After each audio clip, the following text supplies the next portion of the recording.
अस्सलाम वालेकुम दोस्तों, कैसे हैं? क्या हाल है आपके? उम्मीद करता हूँ आप बिल्कुल ठीक ठाक होंगे। 1 अप्रैल सन 2026 है और दिन है आज बुध का। दोस्तों आज की वीडियो में आपके साथ आज की जो छोटी छोटी 3 मिक्स न्यूज़ हैं वो शेयर करूंगा। सबसे पहले पेट्रोल और डीजल की कीमतों के हवाले से ओमान के अंदर, इसके साथ ही ओमान मौसम के हवाले से, और दुबई यानी यूनाइटेड अरब अमारात के जो न्यू रूल हैं ईरानियों के लिए उसके हवाले से।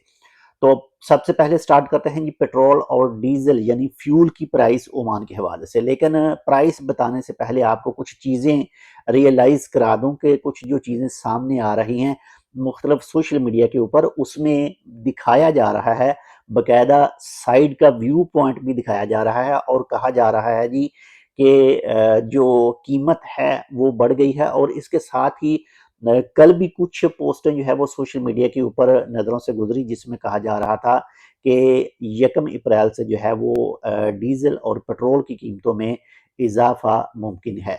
तो आज 1 अप्रैल है, तो आज की जो फ्यूल की प्राइस है ओमान के अंदर वो आपके साथ में शेयर करूँ। सबसे पहले बात करते हैं डीजल की। तो डीजल आज जो है वो 258 पैसे यानी 258 पैसा पर लीटर के हिसाब से मिल रहा है। और मार्च में और इससे पहले भी इसकी यही प्राइस थी, कुछ इसमें इजाफा नहीं हुआ है, सेम ही प्राइस है। इसके साथ में बात करेंगे जी 95 की, जिसको ममताज भी कहा जाता है, सुपर कहा जाता है इसको। तो इसकी प्राइस पहले भी 239 पैसा थी और अब भी 239 पैसा है। और इसके साथ ही बात करेंगे जी जिसको आदि पेट्रोल कहा जाता है यानी 91। तो 91 की पहले भी प्राइस 229 पैसा थी यानी 229 पैसे थी, वो अब भी 229 पैसे ही है। यहाँ पर एक पोस्ट भी देख सकते हैं जो ओमान न्यूज़ उर्दू ने शेयर की थी, उसमें भी बाकायदा कीमतों के हवाले से जो है वो बताया गया है। तो इसके साथ ही नंबर 2 पर जो न्यूज़ है वो है जी ओमान मौसम के हवाले से। मस्कत गवर्नर के कुछ हिस्सों में बारिश के बारे में बताया गया था, जिसमें कुरियात में अब से 3 घंटे पहले बताया गया था कि कुरियात के इलाके में जो है वो आसपास के इलाके में बारिश काफ़ी हैवी किस्म की जो है वो मतवक्को थी। बाकी अगर आप कुरियात के आसपास के इलाके में मौजूद हैं, कुरियात में मौजूद हैं, तो आप हमें बेहतर आगाह कर सकते हैं कि आपके पास इस वक्त मौसम कैसा है, या फिर आप इस वक्त मस्कत के अलावा किसी दूसरे गवर्नमेंट में मौजूद हैं तो भी आप अपडेट जो है वो कर सकते हैं कमेंट सेक्शन में।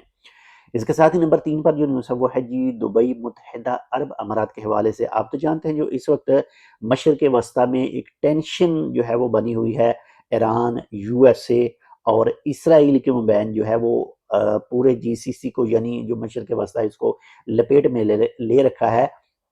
तो जो ईरान की तरफ से यूनाइटेड अरब अमारात के ऊपर मारामारी जो होती थी, तो उसी के पेश नज़र जो है वो ऐलान किया गया है। जो दुबई यानी यूनाइटेड अरब अमारात के अंदर जो एयरलाइनें ऑपरेट होती हैं, तो उनकी वेबसाइट के ऊपर कहा गया है कि अब ईरानी जो हैं वो वीज़ा लेकर नहीं आ सकते और ना ही ट्रांजिट वीज़ा लेकर इंटर हो सकते हैं, यानी उनकी हदूद में एंट्री ममनू है।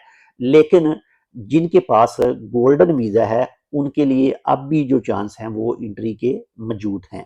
बाकी उनको रिवाइज किया जाएगा, सब कुछ चेक किया जाएगा, उसके बाद में फिर जो है वो एंट्री वगैरह उनकी हो सकेगी। इसके अलावा जो हैं वो नहीं है। तो ये थी आज की तीन तीन मिक्स न्यूज़। उम्मीद करता हूँ आपको पसंद है, कि पसंद है लाइक कर दीजिए, चैनल सब्सक्राइब नहीं किया तो आप टेक विद उर्दू को सब्सक्राइब कर सकते हैं। मिलता है आपसे दूसरी अपडेट के साथ, तब तक के लिए अल्लाह हाफिज़।